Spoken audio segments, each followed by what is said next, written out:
Hello everyone, पाठक अड्डा पे आप लोगों का एक बार फिर से स्वागत है। तो चलिए शुरू करते हैं आज का तीसरा क्लास, जो कि बिहार स्पेशल से रिलेटेड क्वेश्चंस को इस क्लास में डिस्कस करेंगे। बिना किसी देरी के क्वेश्चन की ओर चलते हैं। आज का हमारा पहला प्रश्न है, बिहार में गंगा नदी के अध्ययन के लिए निम्नलिखित में से किस समिति का गठन किया गया था। ऑप्शंस है हमारे पास, Ganguly committee, P K. Shah committee, A K. Sinha committee, Lodha committee. तो इसका जो राइट आंसर होगा third number, A K. Sinha committee ही वो सेंट्रल गवर्नमेंट के द्वारा सेटअप किया गया था गंगा रिवर के लिए। उसमें जो बार बार बाढ़ आ जाती है उससे रिलेटेड पता लगाने के लिए। जब कमेटी की बात आती है तो बहुत सारे कमेटी हैं जो कि एग्ज़ाम पॉइंट्स ऑफ व्यू से इम्पोर्टेंट हैं। चलिए बारी बारी से उसको देखते हैं। सबसे पहले तो आपको लोढ़ा कमेटी इसमें दे रखा है। लोढ़ा कमेटी 2015 में बना था और ये बीसीसीआई में रिफॉर्म के लिए बनाया गया था। फिर आपको आता है बिहार सरकार के अंदर दो तीन कमेटी हैं जो कि फेमस है, जैसे कृषि उद्योग विकास कमेटी, और इसके जो अध्यक्ष हैं श्री कृष्ण कुमार ऋषि। फिर आपको आता है जिला परिषद एंड पंचायती राज, जिला परिषद एंड पंचायती राज समिति। इसके अध्यक्ष हैं श्री नरेंद्र नारायण यादव। फिर एक महिला एवं बाल विकास समिति है जिसकी अध्यक्षा श्रीमती अरुणा देवी जी हैं। तो चलिए ये सब कमेटी हो गया। फिर इस ऑप्शंस में दे रखा है गांगुली कमेटी। गांगुली कमेटी दो तीन टाइप के कमेटी, एक तो बीसीसीआई में सौरभ गांगुली को कमेटी का हेड बनाया गया था। फिर आपको एक गांगुली कमेटी था जिसके अंदर नर्सरी एडमिशन जो प्राइवेट स्कूल में प्रॉब्लम होती थी उसके लिए बनाया गया था। फिर एक कॉरपोरेट गवर्नमेंट प्रैक्टिसेस के लिए बैंकिंग सेक्टर में ये कमेटी बनाया गया था। अगले क्वेश्चन पे चलते हैं। दूसरा क्वेश्चन है हमारे पास, दूसरा क्वेश्चन है, which state government has declared 50% reservation in judicial services for OBCs, एससीज, एसटीज एंड ईबीसी।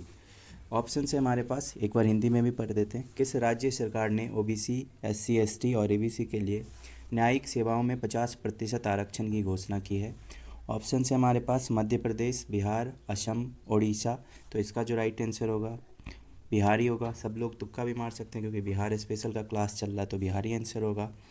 अब इसमें क्या किया गया था, गवर्नमेंट के द्वारा 50% रिजर्वेशन किसके किसके लिए किया गया था, जुडिशियल सेक्टर में ओबीसी के लिए, एससी एसटीज़ के लिए और ईबीसी के लिए, जिसमें ओबीसी को 12% रिजर्वेशन दिया जाएगा। फिर आपको आता है एससी जिसको 16% दिया जाएगा। फिर आपको एसटीज़ उसको 1% दिया जाएगा। फिर 21% ईबीसी के लिए रिजर्व किया गया सीट, और जिसमें बिहार में ऑलरेडी महिलाओं के लिए 35% रिजर्वेशन पहले से है। तो चलिए अब ये तो थोड़ा इजी क्वेश्चन था, तो बिहार से रिलेटेड कुछ स्कीम्स को डिस्कस करते हैं, कुछ योजना को देखते हैं। तो सबसे पहले जो योजना आएगा अभी जो इम्पोर्टेंट है, 7 निश्चय योजना। इसमें 7 योजना बनाया गया था मुख्यमंत्री नीतीश कुमार जी के द्वारा।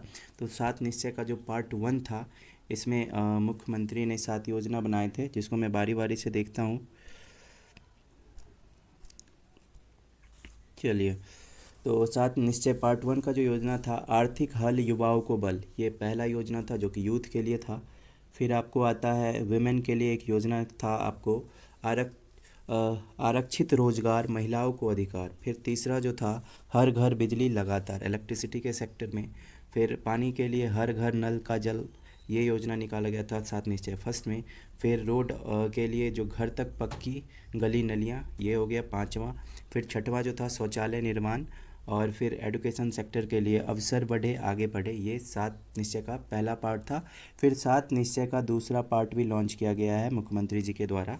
तो उसमें जो पहला योजना था आपको युवा शक्ति, बिहार की प्रगति, यूथ पे फिर से फोकस किया गया है। फिर से जो दूसरा एक वुमेन के लिए आया है, सशक्त महिला, सक्षम महिला।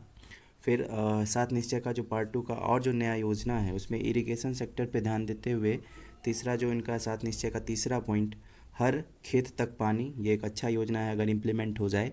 फिर चौथा आता है आपको स्वच्छ गांव, समृद्ध गांव, विलेज सेक्टर को में क्लीनिनेस के लिए। फिर अर्बन क्षेत्र के लिए क्लीनिनेस के लिए भी एक 5वां जो स्कीम इन्होंने लॉन्च किया, स्वच्छ शहर विकसित शहर।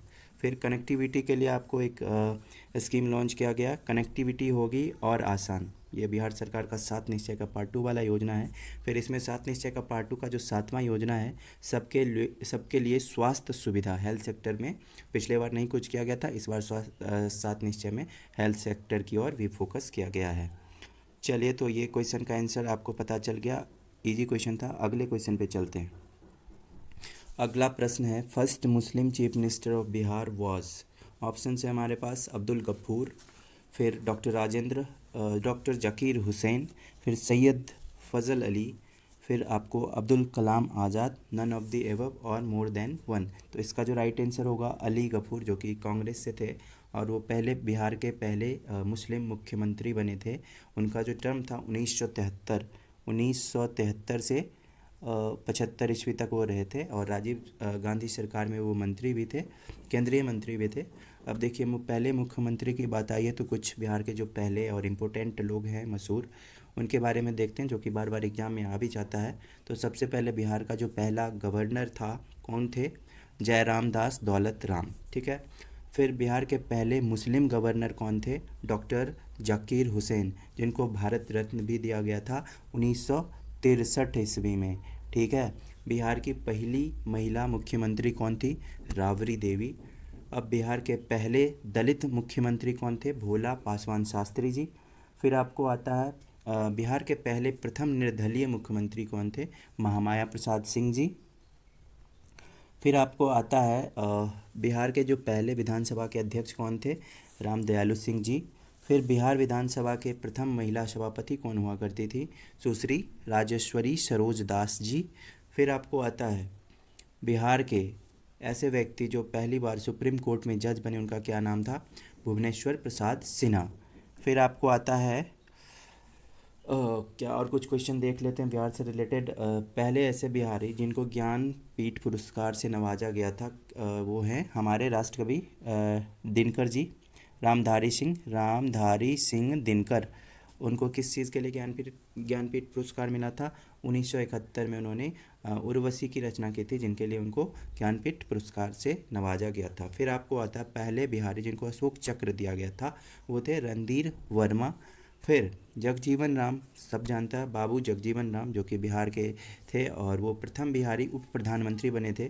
बिहार के पहले महाकवि जो थे उनका नाम विद्यापति था। और दिल्ली के सिंहासन पर बैठने वाला पहला बिहारी कौन था जो हुमायूं को हराया था? उनका नाम था शेरशाह सूरी या फरीद अली, ठीक है। तो ये हो गए बिहार से रिलेटेड कुछ मोस्ट इम्पोर्टेंट पॉइंट्स। अगले क्वेश्चन पे चलते हैं। अगला जो हमारा क्वेश्चन है, under which act alcohol was banned in Bihar. Bihar में किस अधिनियम के तहत शराब पर प्रतिबंध लगाया गया था? ऑप्शन है हमारे पास Bihar prohibition and excise act 2016, prohibition act 1978, excise and custom act 2012, public health and safety act 2016, none of the above and more than one. इसका जो राइट आंसर होगा Bihar prohibition and excise act 2016। इसके अंदर ही शराब को बैन किया गया था। इस एक्ट के अंदर है कोई शराब को बना नहीं सकता, मैन्युफैक्चर नहीं कर सकता, उसका स्टोरेज नहीं कर सकता, डिस्ट्रीब्यूशन नहीं कर सकता, ट्रांसपोर्टेशन नहीं कर सकता, खरीद नहीं सकता, उसको कंज्यूम नहीं कर सकता। अगर ऐसा करते हुए पकड़ा गया तो उसको बहुत ज़्यादा जुर्माना, जो कि आप जानते हैं आजकल फेमस है, न्यूज़ में हरदम आता रहता है। हमारे मुख्यमंत्री जी का ये सबसे मुख्य एजेंडा भी है कि किसी को शराब नहीं पीना है। चलिए अगला जो हमारा प्रश्न है, शाक युग की स्थापना हुई थी 58 BC, 78 AD, 110 AD, 248 AD। तो इसका जो राइट आंसर होगा 78 AD। और ये किसके द्वारा किया गया था? तो इसको इस्टेब्लिश किया गया था कनिष्क के द्वारा, जो कुषाण के शासक थे, ठीक है, कुषाण डायनेस्टी से बिलोंग करते थे। चलिए अगले प्रश्न पे चलते हैं। अगला जो हमारा प्रश्न है, which of the following was follower of Ajivika community. Ajivika संप्रदाय के अनुयायी कौन थे? ऑप्शन है हमारे पास Bindusara, Chandragupta Maurya, Ashoka, Kalashoka, none of the above और मोर देन वन। तो इसका जो राइट आंसर होगा, आजीवक संप्रदाय को फॉलो करते थे आपको बिंदुसार, जो कि चंद्रगुप्त मौर्य के पुत्र हुआ करते थे और इनका जन्म 320 BC में हुआ था।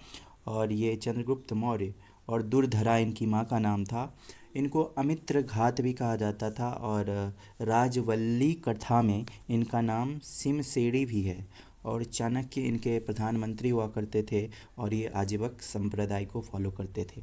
अब चंद्रगुप्त की बात आई है तो ये जैनिज़्म को फॉलो करते थे। फिर अशोक, पहले तो वो हिंदू रिलीजन से बिलोंग करते थे, लेकिन बाद में आफ्टर कलिंगा वार वो बुद्धिज़्म को फॉलो करने लगे। और चंद्रगुप्त से रिलेटेड एक बीपीएससी में क्वेश्चन भी आया था कि उनको प्रियदर्शिनी के नाम से जाना जाता है और सम्राट चक्रवर्ती देवनामप्रिय के नाम से भी जाना जाता है। काला शोक, इनके अंदर एक बौद्ध संगति हुआ था, और ये कहाँ पे हुआ था? वैशाली में हुआ था, दूसरा बौद्ध संगति।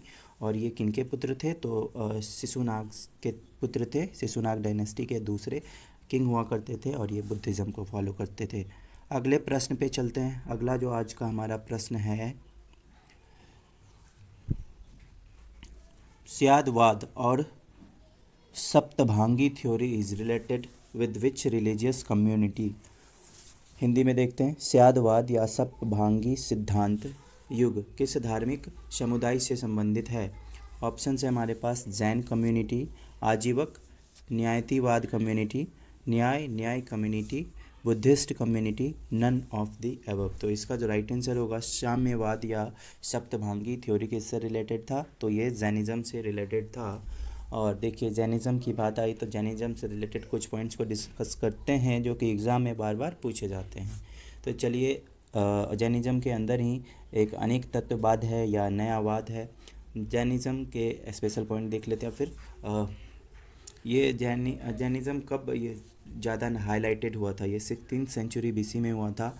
इसके 24 तीर्थंकर हुआ करते थे, मतलब जिसके जो हेड हुआ करते थे इस रिलीजन के, उनको क्या कहा जाता था? तीर्थंकर कहा जाता था। और पहले जो तीर्थंकर थे उनका नाम था ऋषभ देव। और जितने भी तीर्थंकर थे सबों का एक एक क्या होता था? सिंबल हुआ करता था। तो पहले वाले जो ऋषभ देव थे उनका सिंबल था ऑक्स, बैल। ठीक है। सबसे लास्ट वाले जो तीर्थंकर थे वो 24वें थे, जो कि बहुत ही मशहूर हुए, और उन्हीं के कारण जैनिज्म आज इतना समृद्ध है, इतना नाम है। तो उनका नाम था भगवान महावीर, और उनका जो सिंबल था लायन था। ठीक है। अब एक क्वेश्चन आता है कि किस तीर्थंकर का चर्चा ऋग्वेद में हुआ है? तो सबसे पहले वाले जो तीर्थंकर हैं ऋषभनाथ, उनका चर्चा ऋग्वेद में हुआ था। फिर दूसरे तीर्थंकर जो अजीतनाथ थे, उनका जो सिंबल है एलिफेंट है। ठीक है। फिर 23वें तीर्थंकर जो कि पार्श्वनाथ जिनका नाम था, उनका सिंबल स्नैक है। और पार्श्वनाथ की पहाड़ी अपने बिहार झारखंड में सबसे ऊंची पहाड़ी, उन्हीं पे उनका निर्माण हुआ था। ठीक है। अब तीर्थंकर से जैनिज्म से रिलेटेड एक त्रिरत्न आता है, जिसमें राइट फेथ, राइट नॉलेज और राइट एक्शन के बारे में बताया गया है, जिसको क्या बोलते हैं? सम्यक दर्शन, सम्यक जन और सम्यक चरित्र। अब इसके 5 सिद्धांत थे। एक तो आपको हो गया अहिंसा, फिर दूसरा हो गया सत्य, तीसरा असत्य, फिर अपारिग्री, फिर ब्रह्मचर्य। ये पांचों सिद्धांत जैनिज्म के हुआ करते थे। और वर्धमान महावीर इस रिलीजन के सबसे इम्पोर्टेंट व्यक्ति थे, इम्पोर्टेंट तीर्थंकर थे। तो उनके बारे में देखते हैं कुछ, जो कि एग्ज़ाम में आते हैं। इनका जन्म 540 बीसी में हुआ था। 540 बीसी में इनका जन्म हुआ था।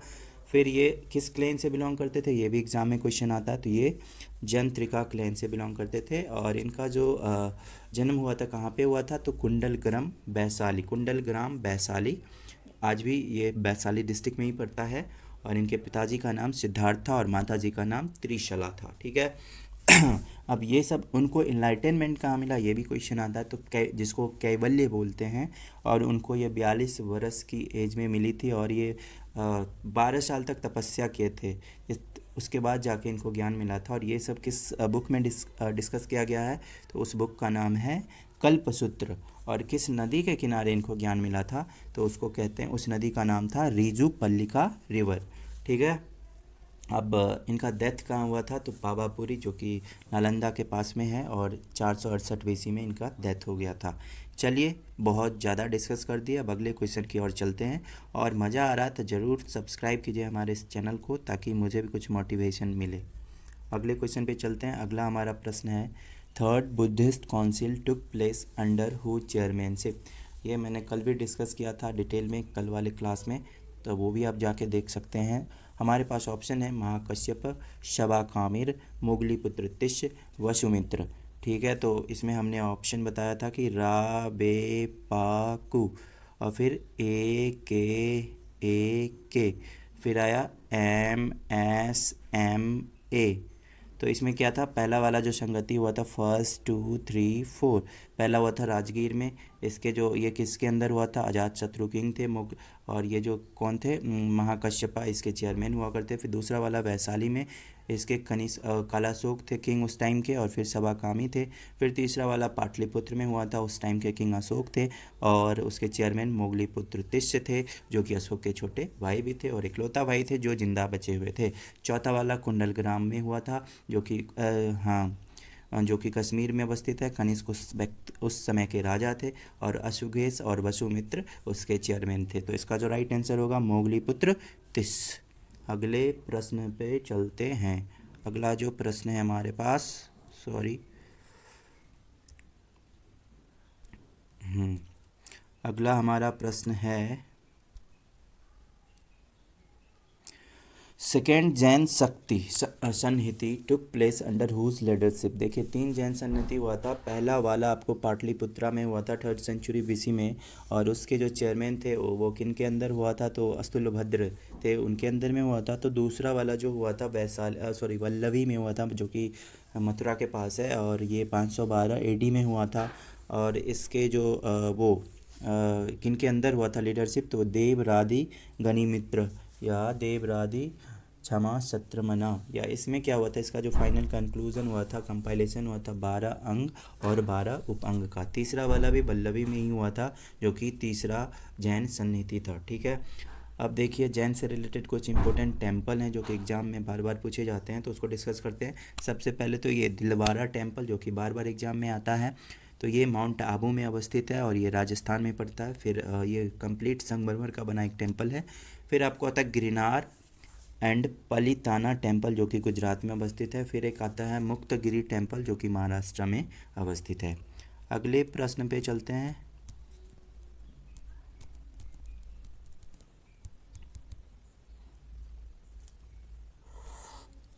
सॉरी, अगला प्रश्न है, which of the following branch of Buddhism is related with Vikramshila university. Option है हमारे पास Hinayana, Mahayana, Vajrayana, Tantrayana, none of the above. Total 4 यान हुआ करते थे, जो कि चारों यान यहाँ पे दिया गया है। इसमें क्वेश्चन पूछ रहा है बौद्ध धर्म को निम्नलिखित में से कौन सी शाखा विक्रमशिला विश्वविद्यालय से संबंधित है। तो इसका जो राइट आंसर होगा, विक्रमशिला यूनिवर्सिटी से ये वज्रयान संबंधित है। अगले प्रश्न पे चलते हैं। अगला प्रश्न है, who kept the first permanent military in Indian history.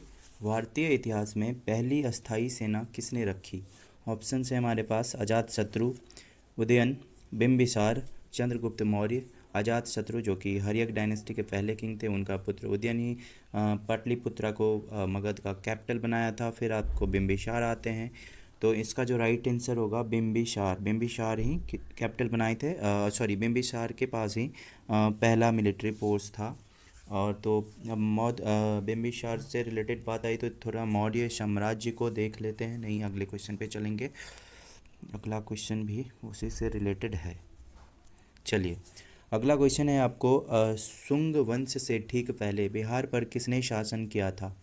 Who ruled in Bihar just before the सुंग डायनेस्टी। ऑप्शन है हमारे पास कण्व, फिर आता है वक्त का, फिर आता है आंध्र सातवाहना, फिर आता है Maurya, none of the above. तो इसका जो राइट आंसर होगा मौर्य साम्राज्य।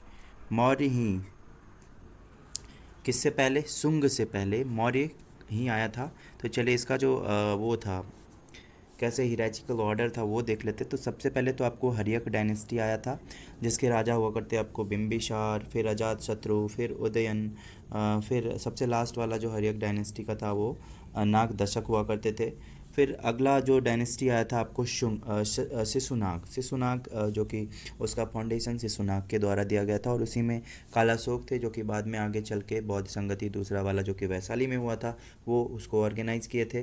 फिर तीसरा आता आपको नंद, जिसमें महापद्म नंद, बौद्ध धनानंद बहुत ही प्रतापी राजा थे, जिनको चंद्रगुप्त मौर्य ने हराया था, और फिर से चंद्रगुप्त मौर्य मगध साम्राज्य का स्थापना किए थे। उनके बाद जो आया था आपको कौन सा आया था, तो सुंग, और सुंग के बाद कण्व। तो इसको एक ट्रिक से भी याद कर सकते हैं, हसीन मासूक शाह। हसीन मासूक शाह मीन्स HSNMSK। ठीक है, तो ये ऐसे करके आप याद कर सकते हैं। अगले प्रश्न पे चलते हैं। अगला जो हमारा प्रश्न है, निम्नलिखित में से कौन आधुनिक काल में एक प्रसिद्ध शिक्षा केंद्र था? ऑप्शन है हमारे पास तक्षशिला, विक्रमशिला, ओदंतपुरी, नालंदा। तो इसका जो राइट आंसर होगा तक्षशिला उस ज़माने में आधुनिक काल में सबसे इम्पोर्टेंट जो था मौर्यन पीरियड में ये शिक्षा का हब हुआ करता था, और कहा जाता है कि चाणक्य वहीं पे पढ़ाते थे, वहीं से आए हुए थे।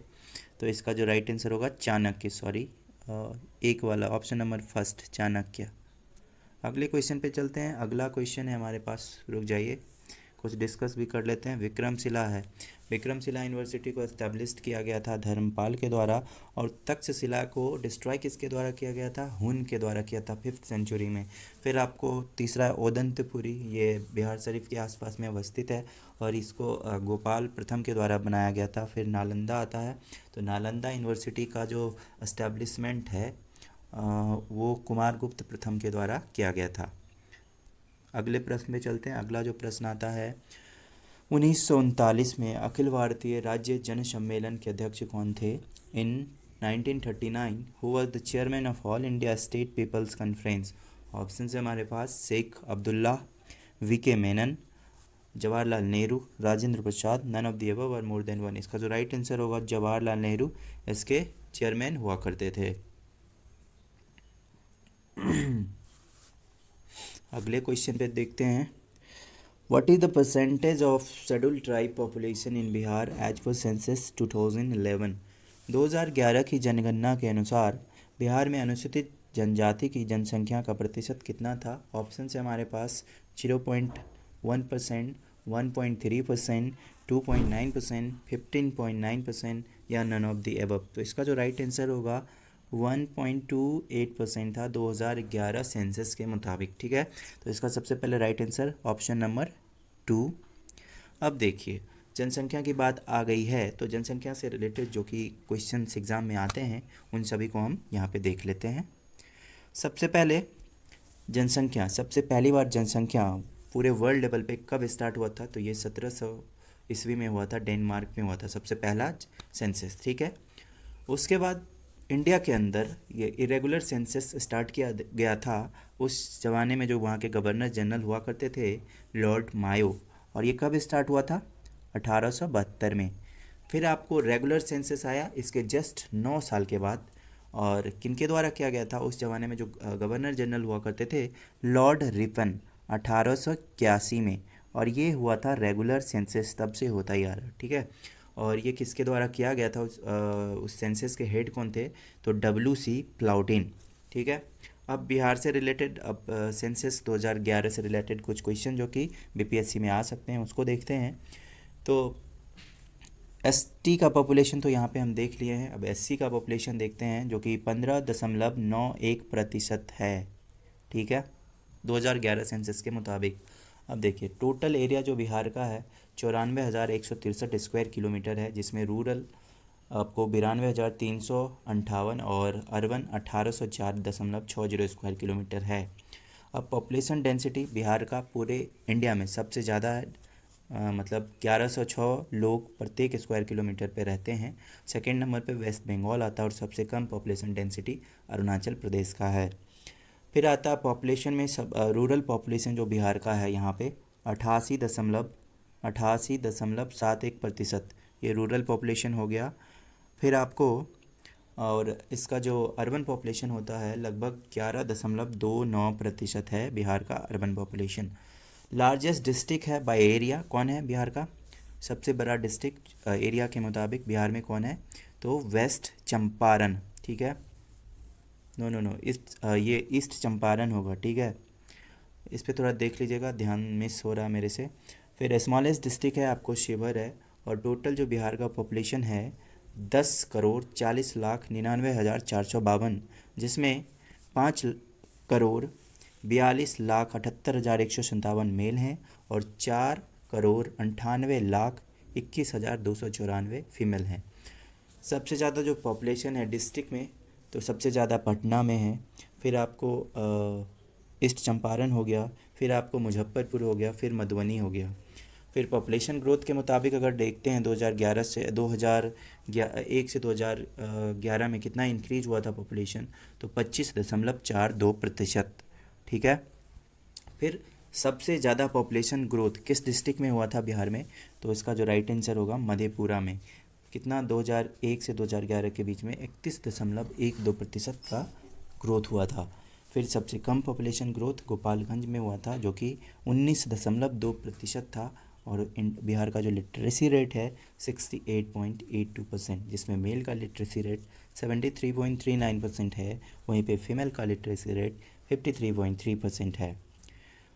तो ये सारे पॉइंट्स थे जो कि एग्ज़ाम पॉइंट्स ऑफ व्यू से बहुत ही इंपॉर्टेंट थे। आशा करते हैं आपको पसंद आ रहा होगा।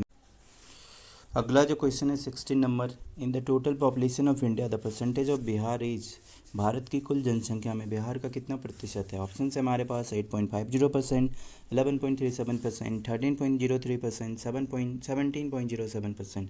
तो इसका जो राइट आंसर होगा पहला वाला 8.50%। ये बिहार का टोटल इंडिया लेवल पे, इंडिया के रिस्पेक्ट में 18.50% बिहार का पॉपुलेशन है। ठीक है, तो सबसे बिहार का कितना पॉपुलेशन है अभी वो देख लेते हैं। 10,40,99,452 यहाँ का पॉपुलेशन है। फिर इंडिया का पॉपुलेशन लगभग 138 करोड़ है, तो उसका लगभग 8.50% हो गया बिहार का पॉपुलेशन।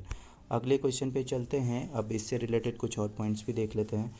अब देखिए सबसे ज़्यादा जो लिटरेसी रेट है बिहार के अंदर किस डिस्ट्रिक्ट में है, तो रोहतास में है। और सबसे कम लिटरेसी रेट पूर्णिया डिस्ट्रिक्ट में है।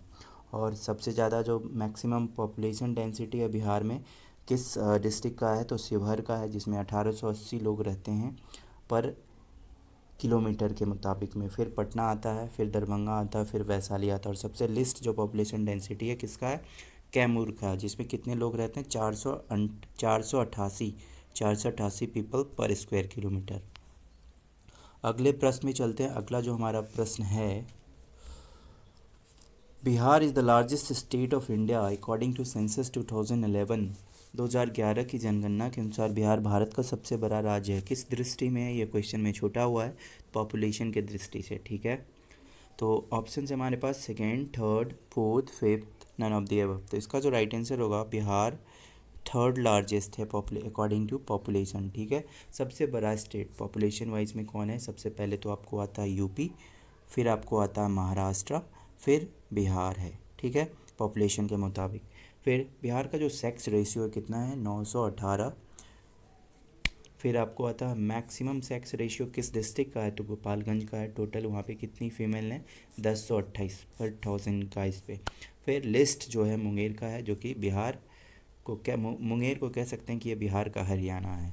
इसका 876 पर 1000 लड़के पे यहाँ का सेक्स रेशियो है। फिर अगले क्वेश्चन पे चलते हैं। Which of the following state had the highest density of population in according to the census 2011। 2011 की जनगणना के अनुसार निम्नलिखित में से किस राज्य की जनसंख्या का घनत्व सबसे अधिक है। तो अभी हमने डिस्कस किया था पिछले क्वेश्चन में कि बिहार का जो पॉपुलेशन डेंसिटी है पूरे इंडिया में सबसे ज़्यादा है, मतलब नंबर 1 रैंकिंग पे बिहार आता है। तो इसका जो राइट आंसर होगा बिहार होगा, चौथा नंबर ऑप्शन। 1106 लोग रहते हैं पर स्क्वायर किलोमीटर पे। और सबसे कम जो है अरुणाचल प्रदेश का है। बिहार के बाद रैंकिंग आता है आपको वेस्ट बंगाल का, फिर से केरला का आता है। वेस्ट बंगाल का जो पॉपुलेशन डेंसिटी है 1028 पर स्क्वायर किलोमीटर है। फिर केरला का 860 पीपल पर स्क्वायर किलोमीटर है। वहीं पे यूनियन टेरिटरी में अगर देखेंगे 2011 सेंसस के मुताबिक, तो सबसे ज़्यादा जो पॉपुलेशन डेंसिटी है दिल्ली का है, जो लगभग 11,320 आदमी रहते हैं पर स्क्वायर किलोमीटर पे। फिर चंडीगढ़ आता है 9,528 पीपल पर स्क्वायर किलोमीटर पे। अगले क्वेश्चन पे चलते हैं। अगला हमारा क्वेश्चन है, central institute of plastics engineering and technology is situated in which of the following cities of Bihar. केंद्रीय प्लास्टिक इंजीनियरिंग और प्रौद्योगिकी संस्थान बिहार के निम्नलिखित में से किस शहर में स्थित है।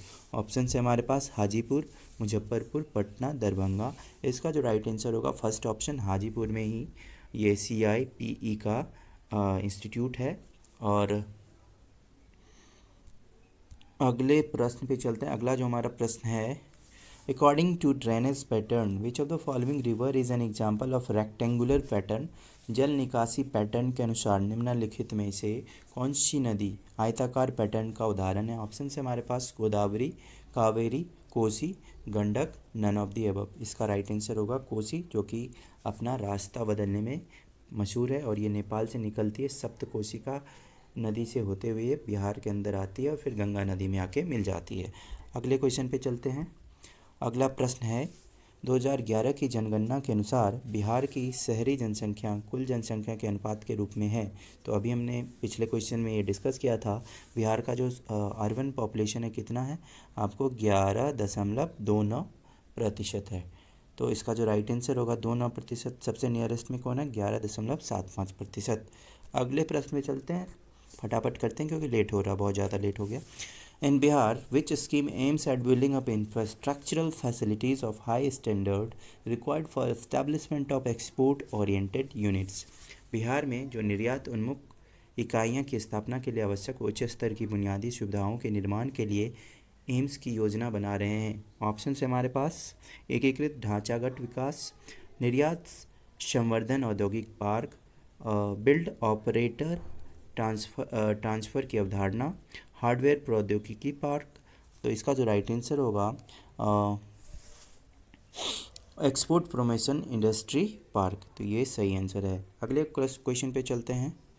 अगला प्रश्न है, बिहार में अनुमंडलों की संख्या कितनी है? 100, 101, 103, 104।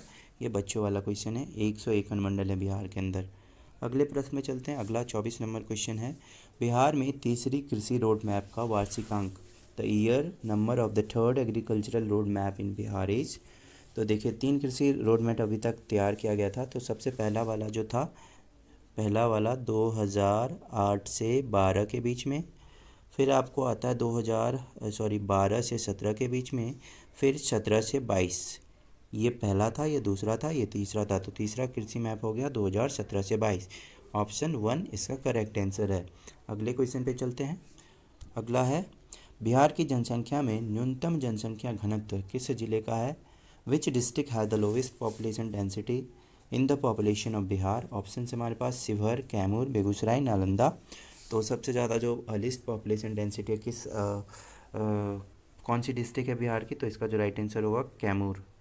कैमूर कितना है पॉपुलेशन डेंसिटी, कितना पीपल पर किलोमीटर रहता है? तो 488 पीपल पर स्क्वायर किलोमीटर। और सबसे ज़्यादा जो मैक्सिमम पॉपुलेशन डेंसिटी है कहाँ का है? शिवहर, जो कि मुजफ्फरपुर के नज़दीक में है। 1880 पीपल पर स्क्वायर किलोमीटर रहते हैं। तो आज इतना ही क्वेश्चन था। आशा करते हैं कि आपको मज़ा आया होगा आज के भी सारे इस क्वेश्चंस को देखकर।